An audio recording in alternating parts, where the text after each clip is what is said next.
É o feito mais incrível da evolução. O poder de voar.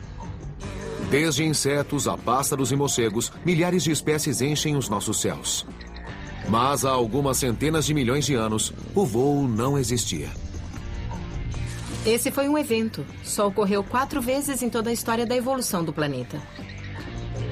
Mas como esses animais passaram a desafiar as leis da gravidade? Como alçaram voo pela primeira vez? Evolução. A derradeira história da sobrevivência. Evolução. O reino animal contém milhões de espécies. E a mais veloz de todas é o falcão peregrino. Capaz de voar a mais de 320 km por hora, esse pássaro desce de uma altura de mais de 800 metros para atacar. Com uma precisão letal. A incrível velocidade do falcão peregrino e seu sucesso na arte da caça podem ser atribuídos a uma única coisa: a capacidade de voar. Embora os humanos sempre tenham sonhado em voar, esse traço evolutivo nos escapou. Contudo, incrivelmente, mais de 3/4 dos animais terrestres são capazes de voar. Desde borboletas a pássaros e de besouros a morcegos. Todos esses organismos muito diferentes desenvolveram um complexo mecanismo de decolar e permanecer no ar.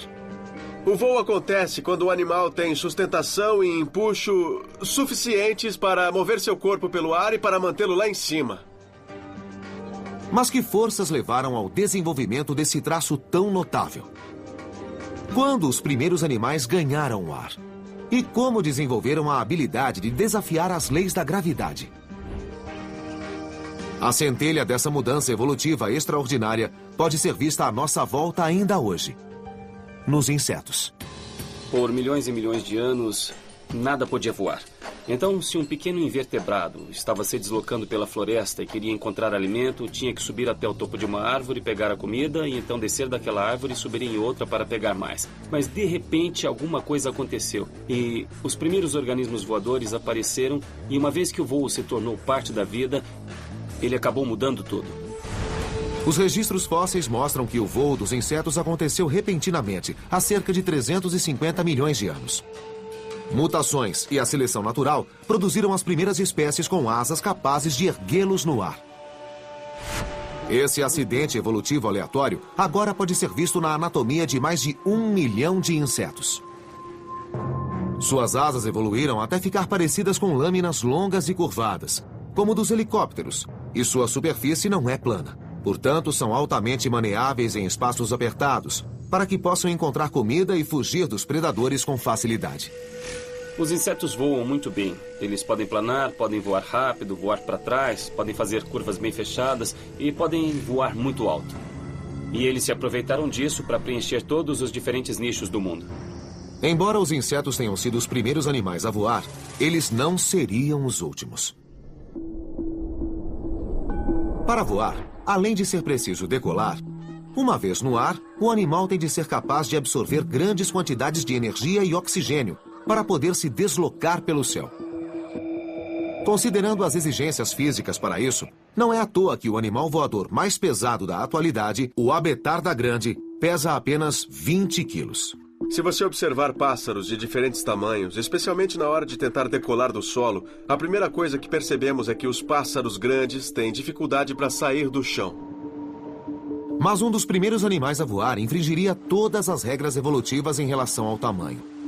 O primeiro grupo de vertebrados voadores produziria o maior animal voador de todos os tempos. Um pterossauro de 200 quilos, chamado Quetzalcoatlus. Este é o Quetzalcoatlus, o maior animal voador de todos os tempos, com uma envergadura de cerca de 10,5 metros. E esse animal sobrevoava o oeste da América do Norte. Com as asas totalmente abertas, sua envergadura equivalia a 3 carros estacionados, um diante do outro. Imagine essa coisa vindo para cima de você. O pterossauro tinha a cabeça grande e pontuda, do tamanho de um humano, e quando de pé, no solo, era mais alto do que uma girafa. 4 vezes o tamanho de qualquer animal voador atual. Ele era uma anomalia da evolução. Mas quais pressões ecológicas levaram esses animais enormes para o céu? E como isso foi fisicamente possível? Pesando centenas de quilos, parece improvável que, apesar de suas asas enormes, ele pudesse ter gerado força suficiente para fazê-lo decolar. Os pterossauros viveram há 220 milhões de anos e foram os primeiros vertebrados a desenvolverem a capacidade de bater as asas. Seu nome vem do grego pterossauro, que significa lagarto alado. Diferentemente dos pássaros, esses primeiros vertebrados voadores não tinham penas, mas sim uma pele esticada entre seus dedos mínimos até suas costas, formando uma asa. O primeiro grupo de vertebrados a voar, a desenvolver esse traço, foram os pterossauros. Eles são parentes próximos dos dinossauros, mas eles mesmos não são dinossauros. O mundo do pterossauro era muito diferente daquele de hoje. Os dinossauros eram mais altos do que as copas das árvores e, mais abaixo, milhões de insetos voavam em volta de seus pés, juntamente com centenas de espécies de répteis, todos competindo por recursos e alimento. A habilidade de voar abriu numerosas possibilidades ecológicas para os pterossauros. Uma das primeiras, provavelmente, foi a habilidade de pegar insetos voadores no ar. Então, como eles podiam voar, perseguiam insetos voadores, os agarravam e comiam. Os pterossauros também exploravam os oceanos e lagos como fonte de alimento. Eles voavam por sobre a água, dando rasantes para pegar peixes. E estar no ar também dava a eles a vantagem para encontrar animais mortos e comê-los. Novas fontes de alimento explicam o desejo de querer alçar voo. Mas como esses gigantes de 200 quilos chegavam lá em cima? Como um animal desse tamanho decolava e permanecia no ar tem sido um mistério desde a sua descoberta. Michael Habib trabalha como biólogo evolutivo na Universidade Johns Hopkins. Ele acredita ter solucionado o mistério sobre como esses répteis monstruosos alçaram voo. No final dos anos 20, um grupo de paleontólogos descobriu um esqueleto de pterossauro em uma escavação no Oregon. Como parte dele, havia um osso da asa, aparentemente comum. E o osso foi considerado insignificante e ficou relegado a uma gaveta no museu por mais de 80 anos. Mas Michael acredita que este simples osso da asa pode conter a resposta para o segredo dessas criaturas enormes terem alçado o voo. O osso em questão que foi encontrado é a parte mais importante da asa para se entender como o pterossauro voava. É a parte que praticamente liga a própria asa ao corpo, é onde a maioria dos músculos de voo se prende. Quando falei com os curadores do museu sobre sua coleção de pterossauros, ele foi de fato a última coisa que me mostraram como se fosse insignificante. Eles praticamente haviam esquecido que estava lá. O osso estava incrivelmente bem preservado e Michael sentiu que estava na pista de alguma coisa. Ali, diante dele, poderia estar a parte da anatomia que poderia explicar como um animal 4 vezes maior do que qualquer outra coisa voando pelo planeta poderia gerar força suficiente para decolar e permanecer no ar.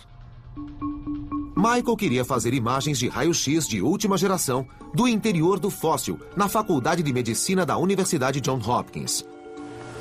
A primeira coisa que ele notou foi algo que os paleontólogos já sabem há tempos sobre os ossos de pterossauros.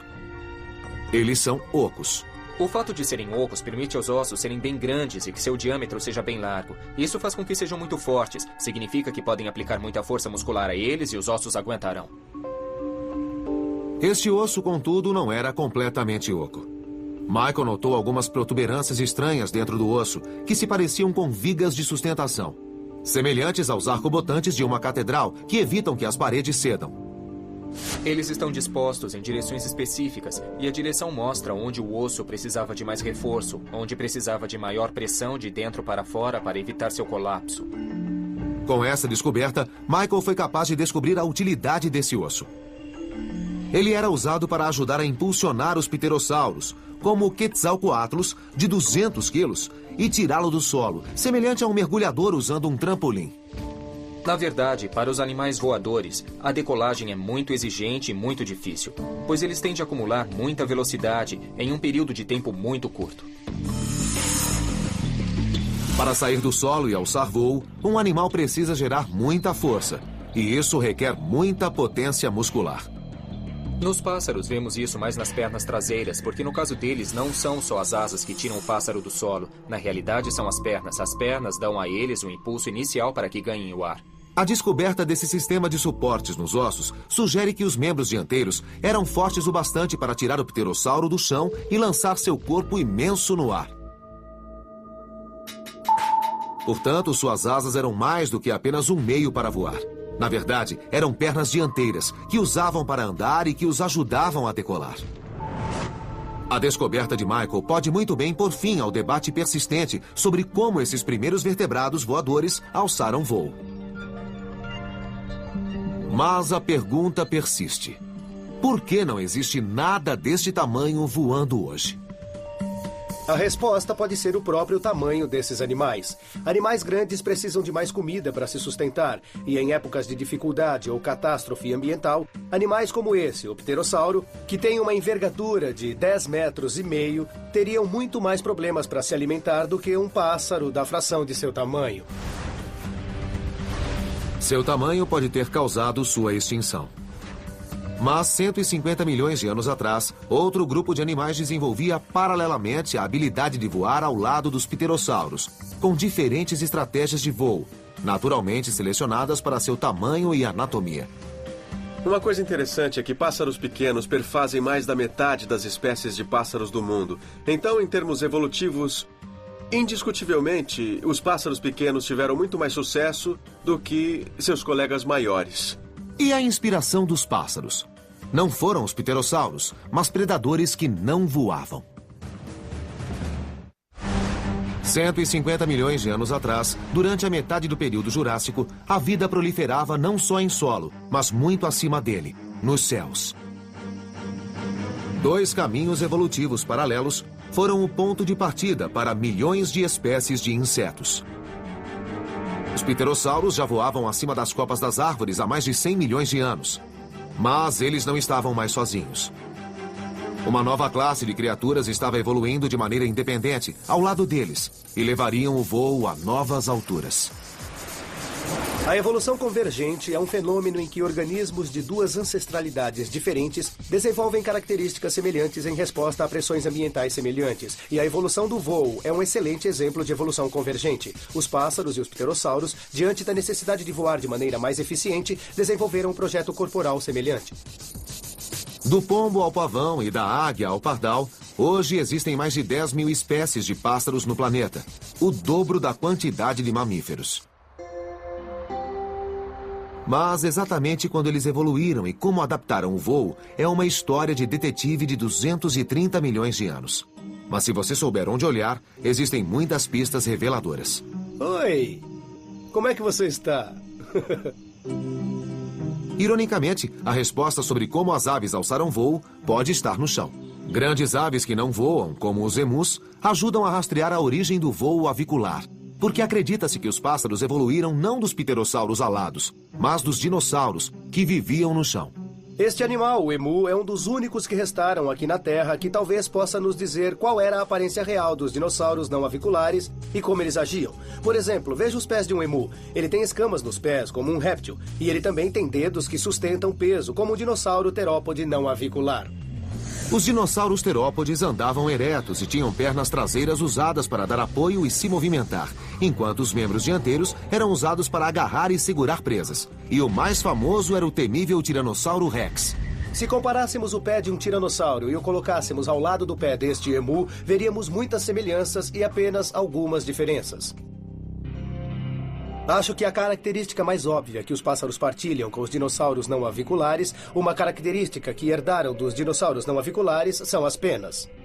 Por muito tempo, acreditou-se que, entre os animais vertebrados, as penas eram exclusivas dos pássaros. Mas não era o caso. Milhões de anos atrás, alguns vertebrados não aviculares também tinham penas. Então agora sabemos que as penas não são exclusivas dos pássaros. As penas se desenvolveram inicialmente nos dinossauros não aviculares e é bem possível que tenham evoluído para algo além do voo, talvez para isolamento térmico ou para proteger seus ninhos.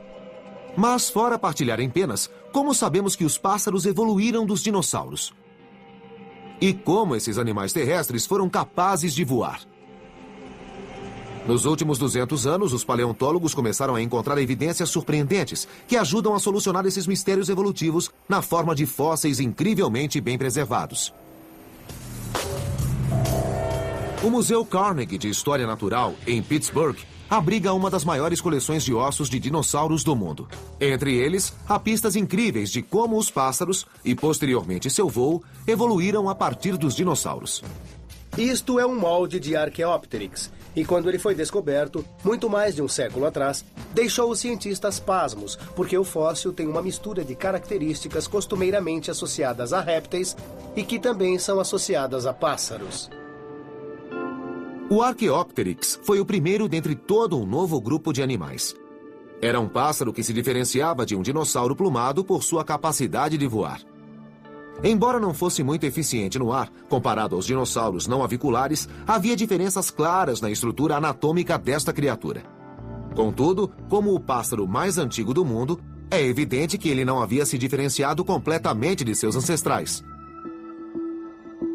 Quando olhamos o esqueleto do Archaeopteryx, vemos muitas características herdadas de seus ancestrais dinossauros e que se perderam nos pássaros modernos. Então, por exemplo, se olharmos para o crânio de um Archaeopteryx, vemos que ele mantém dentes minúsculos e todos os pássaros conhecidos da atualidade são desdentados. Também vemos uma cauda longa e óssea no Archaeopteryx, uma característica dos dinossauros. Olhando para a mão do Archaeopteryx, podemos ver que seus dedos ainda têm grandes garras curvas nas pontas, e essa é uma característica que ele partilha com os dinossauros. Além disso, algo essencial também parecia faltar ao Archaeopteryx: músculos. Os pássaros modernos possuem uma série de grandes músculos peitorais que se prendem ao externo e os ajuda a gerar força suficiente para voar. Aparentemente, o Archaeopteryx não tinha esses músculos. Então, embora seu corpo pudesse sustentar voo, é improvável que pudesse ficar muito tempo no ar. O Archaeopteryx provavelmente era capaz de voar, mas comparado aos pássaros modernos, é quase certo de que era bem desajeitado. Sabemos disso porque seu esqueleto é bem mais primitivo do que os dos pássaros modernos. Então, como os pássaros modernos evoluíram e se tornaram criaturas voadoras mais eficientes? Evolutivamente, qual foi o passo seguinte ao Archaeopteryx? Em 2004, numa escavação no noroeste da China, Matthew e seus colegas se depararam com outra peça fossilizada deste quebra-cabeça. Quanto mais eu olhava, mais ficava claro que estávamos olhando para um grupo de pássaros muito bizarros, que eram abundantes durante o período Cretáceo, o último período da era dos dinossauros. Quase 100 esqueletos praticamente completos de pássaros de 100 milhões de anos foram recuperados na escavação, e entre eles, um espécime raro.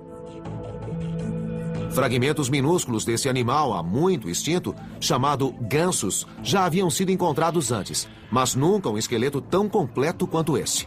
O Gansus tem 40 milhões de anos a menos que o Archaeopteryx. Existiu 110 milhões de anos atrás e era relativamente rápido em termos evolutivos dos pássaros. O Gansus adquiriu muitas das características que associamos aos pássaros modernos. Ele é, de muitas maneiras, um pássaro anatomicamente moderno de 110 milhões de anos atrás. Embora o Archaeopteryx fosse capaz de voar, Matthew logo descobriria que o Gansus tinha características anatômicas que, é quase certo, faziam com que voasse melhor. Grande parte da história do histórico evolutivo dos pássaros tem a ver com a maior eficácia do voo. Então, por exemplo, quando olhamos para o Archaeopteryx, vemos características que não estão presentes nos pássaros modernos, como dentes e uma longa cauda óssea. E essas são duas características que há muito se discute que foram perdidas nos pássaros modernos porque diminuíam seu peso. A perda de dentes, a cauda mais curta e outros detalhes distintos parecem fazer do Gansus um animal intermediário entre o Archaeopteryx, que estava mais para dinossauro, de um lado, e os pássaros modernos do outro. Mas o fóssil possuía os músculos peitorais que poderiam ajudá-lo a decolar com mais facilidade que o Archaeopteryx. O problema era que, embora o fóssil de Gansus estivesse completo, também estava muito achatado, tornando quase impossível ver certas características anatômicas dessa nova espécie. Será que as questões básicas desse mistério permaneceriam sem resposta? Felizmente, Matthew pôde recorrer a uma equipe de paleoescultores e artistas do Museu Carnegie de História Natural para tentar recriar a imagem deste antigo pássaro. Trabalhando como detetives em cenas de crimes, a equipe é capaz de reconstruir metodicamente os ossos esmagados e criar uma imagem da possível aparência do Gansus. Como Matthew esperava, gansos aparentemente tinham um corpo capaz de sustentar asas grandes e fortes. A presença de um externo ósseo no gansos significa que essa criatura provavelmente tinha músculos peitorais grandes, se comparado àqueles relativamente mais franzinos, vistos no Archaeopteryx. Hoje, todos os pássaros têm músculos grandes, semelhantes àqueles encontrados no gansos. Isso oferece a eles a força necessária para bater as asas e decolar. Será que o gansos foi a etapa evolutiva que permitiu aos pássaros se tornarem mais eficientes no voo? Este cara devia ter uns peitorais bem grandes. Ele teria sido capaz de bater os braços usando um bocado de força e voava muito bem.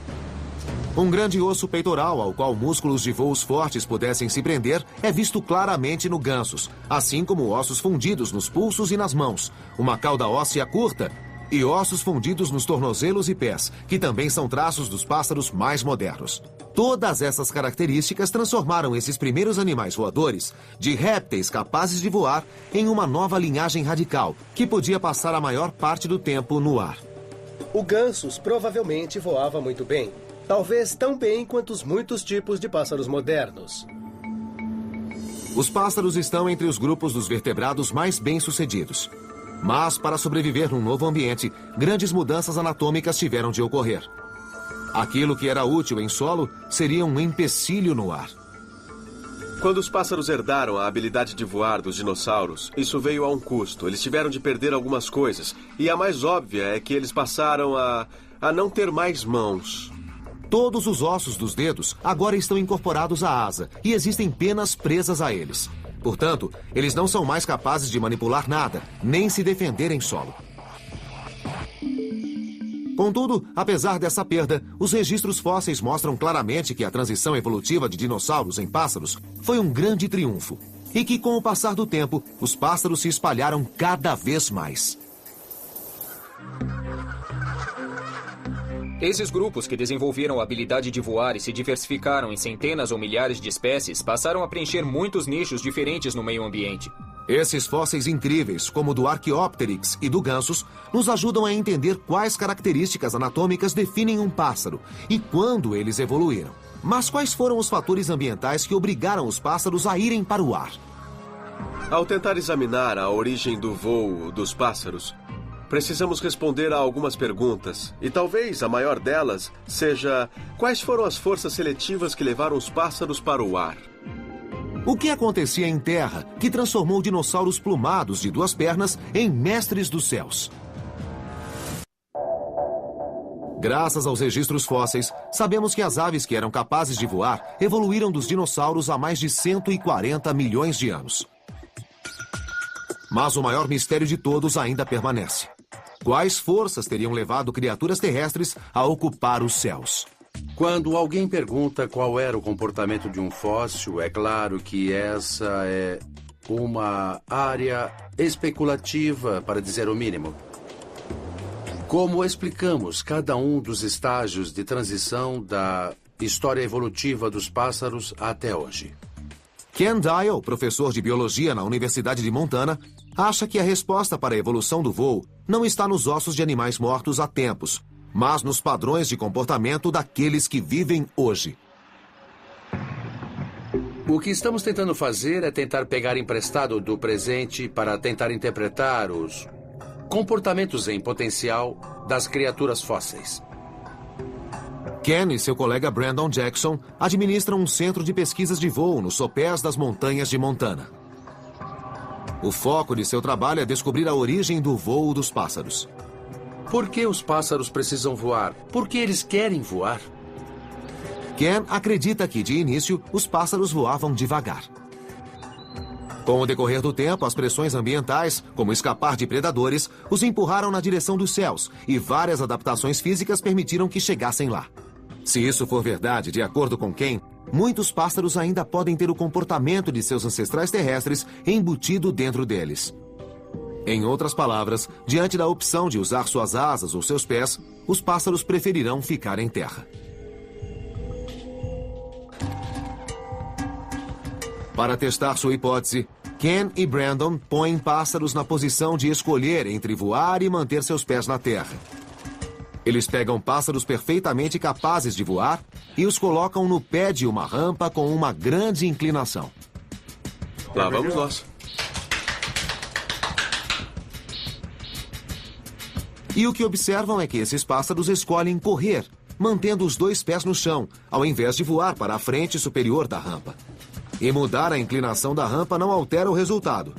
Começando com uma inclinação de 30 graus, depois 60, 75 e finalmente 90. Todas as vezes, os pássaros escolhem correr a voar.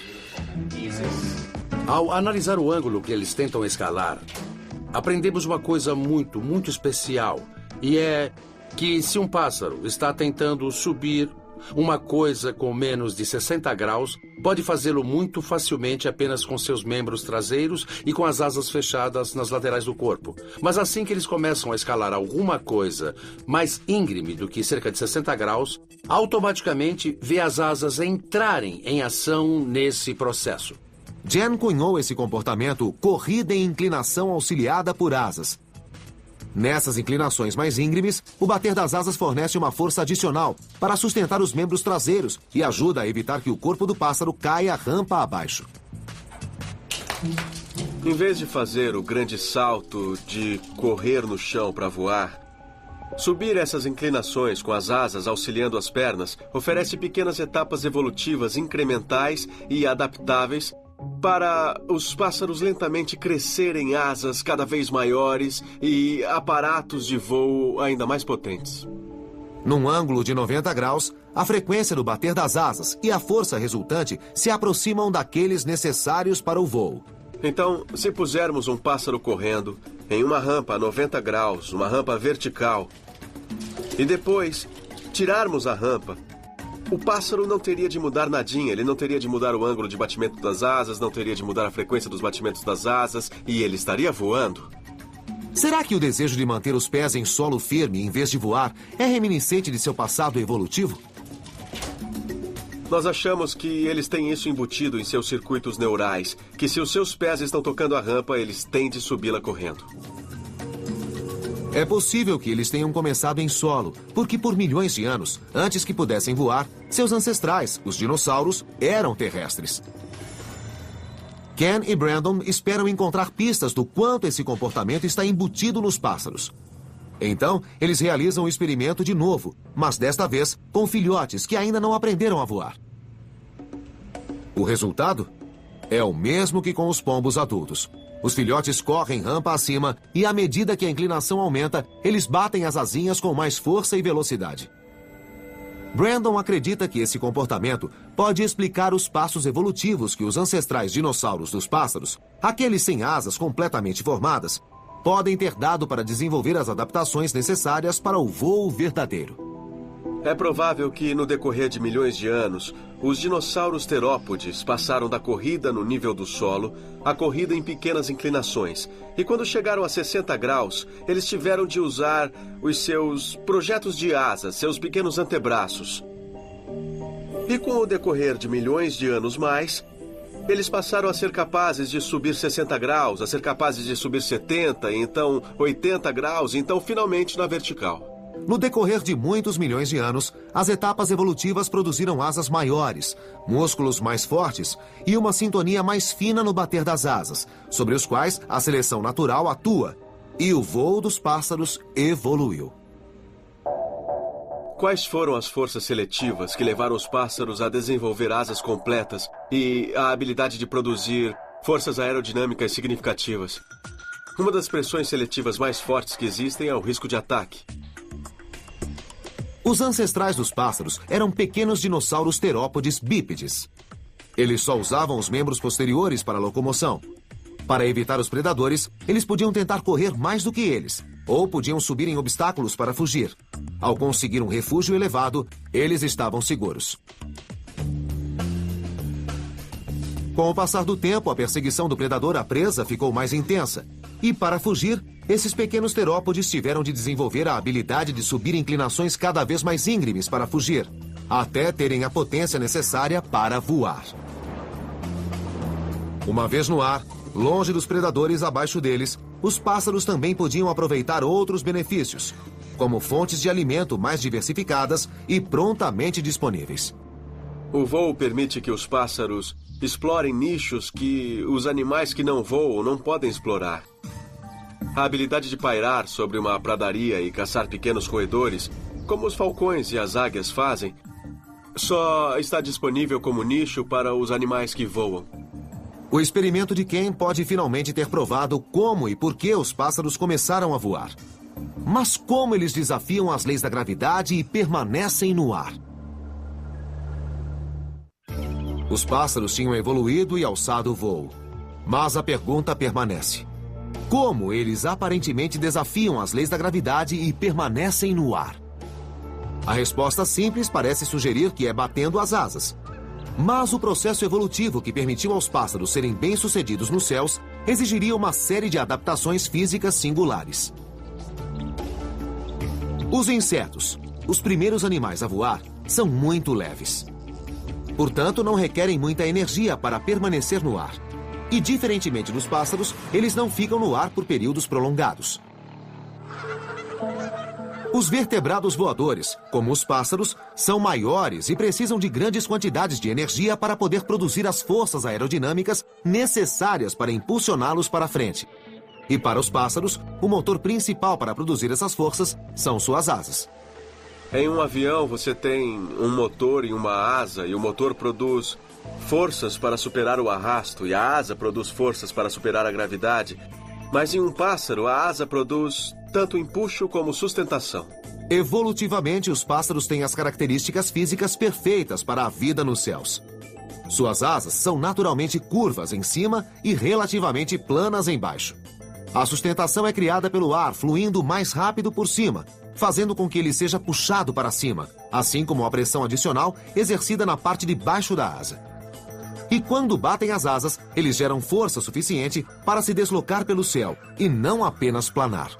Os pássaros produzem todas as forças aerodinâmicas necessárias no movimento descendente. Então eles movem as asas a partir da parte superior do corpo, usando seus músculos peitorais para forçar a asa para baixo. Isso produz toda a sustentação e todo o empuxo. 95% da força necessária para o movimento descendente da asa vem de um único músculo, o músculo peitoral. Em média, cerca de 1/5 da massa corporal de um pássaro é devotada a este músculo principal, que permite o voo. À medida que esse músculo evoluiu e ficou maior, foi capaz de gerar ainda mais energia e fazer com que os pássaros voassem ainda melhor. E para o voo dos pássaros, a direção também é crucial. Os pássaros têm a habilidade única de sempre saber o que está para cima e o que está para baixo, enquanto se deslocam pelo ar, especialmente quando estão fazendo curvas. Os aviões carregam milhares de dólares em equipamentos para encontrar o horizonte. Mas os pássaros não têm nada disso. Em vez disso, eles têm tudo isso dentro da cabeça, em seu cérebro. E um de seus equipamentos é algo parecido com um giroscópio interno. Se você pegar um pássaro e virá-lo, a cabeça dele continua praticamente nivelada. Isso é um contraste comparado com a maioria dos mamíferos, que tem um grande músculo que prende seu crânio ao pescoço. Portanto, a cabeça segue a mesma direção do corpo. Quando os pássaros viram, esse movimento envolve o corpo e eles têm de manter a cabeça perfeitamente alinhada para não perder a localização do chão. Mas outro avanço pode ter sido mais crucial para a evolução da capacidade de voo nos pássaros. O segredo para o sucesso de praticamente todos os animais terrestres é a capacidade de processar oxigênio. Para ter energia necessária para voar, os pássaros utilizam o oxigênio de uma maneira revolucionária. O problema é que eles têm que ingerir quantidades enormes de energia e oxigênio. O segredo está na estrutura interna dos pássaros. Eles, como os pterossauros, têm ossos ocos, que se ligam a sacos cheios de ar. Esses ossos pneumáticos dentro do esqueleto são indicativos da presença de um sistema de saco alveolar. Um sistema de saco alveolar existe lá para fornecer o oxigênio exigido para o voo. Mas o que é um sistema de saco alveolar? E como ele funciona? Leon Claessens, um paleontólogo de vertebrados do College of the Holy Cross, estuda esse sistema complexo em várias espécies de pássaros. Diferentemente dos pulmões dos mamíferos, que se expandem e contraem quando inalamos e exalamos, os pulmões dos pássaros têm um tamanho fixo. Seu volume nunca se altera quando o ar fresco, rico em oxigênio, é inalado e o ar usado, rico em dióxido de carbono, é exalado. Mas o que um pássaro tem para mover o ar através de seu sistema respiratório é toda uma série dos chamados sacos alveolares, que são extensões parecidas com balões que se prendem às várias vias aéreas. Passando o ar entre vários sacos alveolares, os pássaros são capazes de manter um fluxo de ar altamente eficiente através de seus pulmões, continuamente extraindo o oxigênio dos pulmões do ar armazenado nesses sacos, tanto quando inalam como quando exalam. No Concord Field Station, na Universidade de Harvard, Leon e seus associados utilizam uma técnica de raio-x em vídeo chamada cinerradiografia para observar como esse sistema singular de sacos alveolares funciona. Leon posiciona o pássaro dentro do dispositivo, onde o vídeo captura as imagens dos sacos alveolares em funcionamento. Nós podemos ver bem aqui neste filme que, à medida que a caixa torácica aumenta, a maioria desses sacos alveolares, especialmente aqueles mais próximos à região da cauda do animal, aumentam muito de tamanho. Esses sacos alveolares permitem ao animal movimentar o ar constantemente, conforme e quando ele é necessário, e oferece a eles um dispositivo respiratório altamente eficiente, que é exclusivo dos pássaros. Dá para ver bem aqui, com a anatomia em ação do animal. Este é um dos projetos mais elegantes e mais eficientes existentes em qualquer vertebrado ou em qualquer animal com coluna vertebral em seu processo de respiração. Hoje, todos os pássaros possuem sacos alveolares e há evidências de que estavam presentes em alguns dinossauros. Portanto, eles devem ter evoluído muito antes dos pássaros ganharem os céus. Nos dinossauros grandes, como o tiranossauro, temos evidências da presença de sacos alveolares, pois existem aberturas em ossos, onde parte desses sacos alveolares invadiram os ossos. A anatomia que já havia evoluído em dinossauros que corriam pelo chão, como sacos alveolares e penas, receberam uma sintonia fina da seleção natural para produzir animais que voavam muito bem. Essa anatomia singular abriria caminho para 10 mil espécies de pássaros povoarem todos os continentes da Terra. Mas há 55 milhões de anos, um grupo de mamíferos, sem nenhuma das características dos pássaros, estava para conquistar os céus de uma maneira completamente diferente.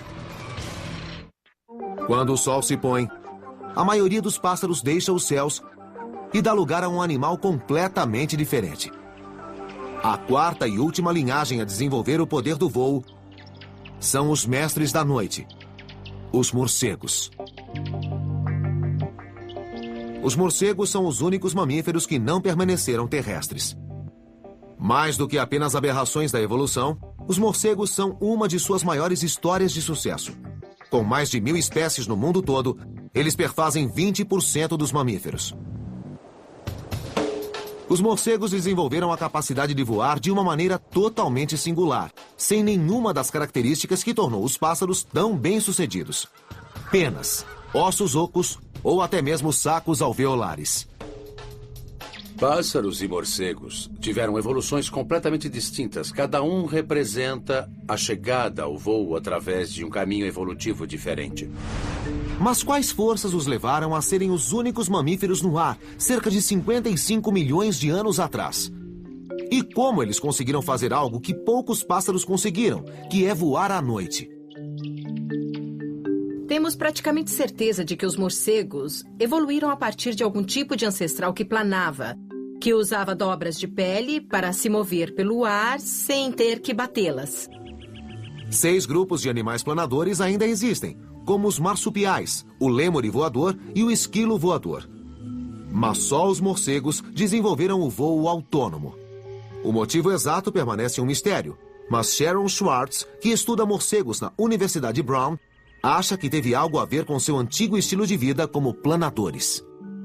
Uma grande vantagem da planagem é que ela oferece uma maneira excelente de escapar de predadores em apenas um instante. Fisicamente, os morcegos adquiriram a capacidade de voar de uma maneira bem diferente que os pássaros. Quando a desenvolveram, mantiveram os 5 dígitos independentes das mãos de um mamífero, que foram cobertas de pele, formando uma asa. Sharon e seus colegas estudam as habilidades dos morcegos no céu ao observá-los voando num túnel de vento. Os morcegos descendem de animais, de ancestrais com 5 dedos separados, e esses 5 dedos separados eram usados para controlar e manipular muitos aspectos do meio à sua volta. Quando as asas dos pássaros evoluíram dos membros dianteiros dos dinossauros, perderam todos os traços dos dígitos que antes estavam lá. Mas foram esses dedos de mamíferos que os morcegos mantiveram que tornam o voo deles tão notável e tão diferente da maneira de voar dos pássaros. As asas dos pássaros são fixas e estão sempre alinhadas, reflexos perfeitos uma da outra. Os morcegos, por outro lado, podem usar seus dedos e cerca de 20 juntas para manipular cada asa separadamente, alterando rapidamente o caminho que ele toma, mais como os remos de um barco do que as asas de um avião. Essa habilidade singular de controlar suas asas fez dos morcegos os especialistas nos céus. Eles podem manobrar e frear instantaneamente e são capazes de mudar de direção até 10 vezes mais rápido do que um pássaro. Então, quando olhamos para o céu noturno e vemos morcegos voando em uma série de ângulos e velocidades diferentes, o que vemos não é a perda de controle, mas, na verdade, o domínio dele. Mas o voo dos morcegos revela outra coisa singular sobre a sua capacidade de voar. Eles são um dos poucos vertebrados voadores que dominaram os céus noturnos. O Dr. Gene Simmons, da Universidade Brown, diz que um simples fator ambiental pode tê-los levado a isso: a predação. À noite, existem quantidades enormes de insetos que evoluíram para ficar ativos, em parte para evitarem ser atacados ou comidos por pássaros. E hoje, os morcegos estão lá explorando esse enorme recurso que são os insetos que voam à noite, sem ter grande concorrência. O alimento pode ter levado algumas espécies de morcegos para os céus noturnos. Mas como eles fazem isso? Não esqueça que eles estão voando na escuridão total, então, na maioria das vezes, a informação visual sequer está disponível para eles. Quais foram os traços desenvolvidos por eles para poder navegar no escuro? Para algumas espécies de morcegos, a resposta está na ação de uma espécie de sonar embutido, a ecolocação. A ecolocação é o processo em que animais fazem um chamado para o meio e ouvem o eco desses chamados, que retornam de vários objetos à sua frente. Nos morcegos, esses chamados estão em uma frequência alta demais para ser captada pelo ouvido humano. Esse sistema, semelhante a um radar, dá uma vantagem aos morcegos durante sua navegação noturna. À exceção dos morcegos, só as baleias e os golfinhos desenvolveram esse sistema. E os morcegos são o único animal voador a usar essa técnica para navegar pelos céus. Silêncio, morcegos voando em testes, não perturbe. Em seu laboratório, Jim mostra a precisão com que um morcego pode voar na escuridão total. As correntes servem como obstáculos e a tarefa do morcego é entrar aqui e manobrar através das correntes usando seu sonar, do mesmo jeito que tem de manobrar através da vegetação perto de um lago. E as correntes são pretas e a sala é preta. Quando o morcego está voando, as luzes estão desligadas e fica completamente escuro aqui. Então, o morcego é obrigado a usar seu sonar em vez de qualquer visão residual que ele possa ter. Lá vamos nós. Não importa quantas vezes Jim mude o lugar das correntes, criando novos obstáculos, o resultado sempre é o mesmo. Os morcegos conseguem navegar com segurança de um extremo a outro da sala na escuridão total, contando apenas com a ecolocação. Esses animais voadores noturnos desenvolveram o uso dos ouvidos praticamente da mesma maneira que uma águia usa os olhos para descobrir presas em pleno voo. Esse sistema altamente desenvolvido é o que permite aos morcegos viver e voar de maneira muito bem sucedida na escuridão total. Uma das coisas sobre a evolução dos morcegos é que você não pode tratar seu voo separadamente de sua ecolocação e de sua audição. As duas caminham juntas. As duas funcionam tão bem juntas que mais de 1000 espécies de morcegos já se espalharam pelo mundo. Aliados a mais de 10.000 espécies de pássaros e mais de 1 milhão de espécies de insetos, nossos céus estão repletos de criaturas voadoras, noite e dia. Indiscutivelmente, a habilidade de voar é o resultado evolutivo que mais provocou a imaginação humana. E ao estudar as incríveis características dos 4 tipos diferentes de animais voadores, os pterossauros, os insetos, os pássaros e os morcegos, a humanidade tem sido capaz de fazer o que considerava impossível: voar pelos céus. Mas nossas máquinas são insignificantes se comparadas às verdadeiras maravilhas do voo natural. Graças a avanços evolutivos espetaculares, no decorrer de milhões de anos, terra e água não serão mais os únicos lugares repletos de vida.